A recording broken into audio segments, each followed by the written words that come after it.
Masing tingamda hai krabasu Masing tingamda tanungi Amutanga hayune nungshina Aidi nangbu nungshi Aidi nangbu nungshi Lamang naruraba ay pumsi Nanggi nungshi wahisina May ragum oire ay gidi Aidi nangbu nungshi Ay sunangbu nungsi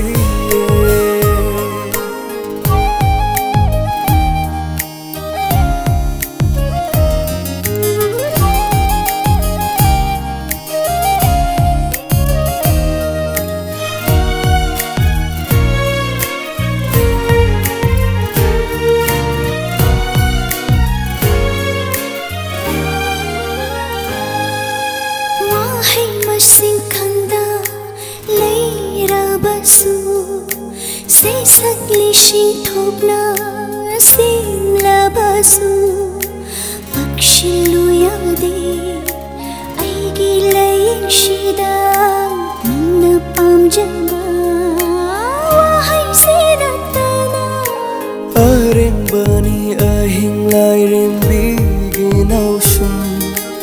Arembani kokilgi khoi thum la khonje Umna magmai thiba ngakani Nangi khoi thum la ba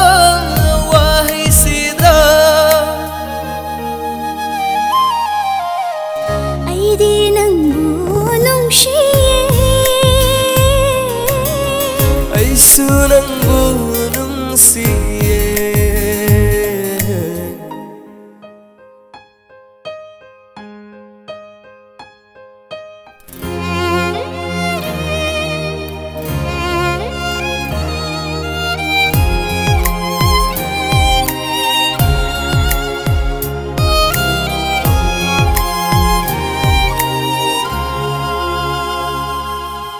Hinghan biyu narum thopna Loihan biyu na khong khana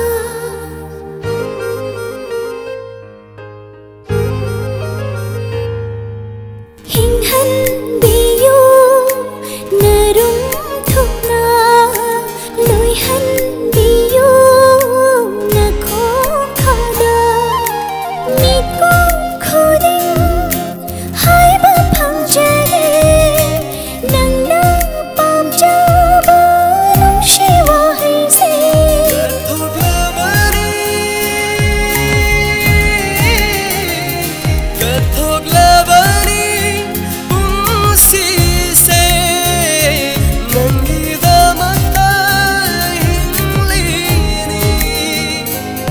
Sige aroy bamiku pa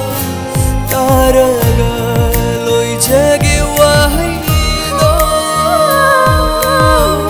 Aidi nangbu nungshi Ay sunangbu nungsi Aidi nangbu nungsi Ay sunangbu nungsi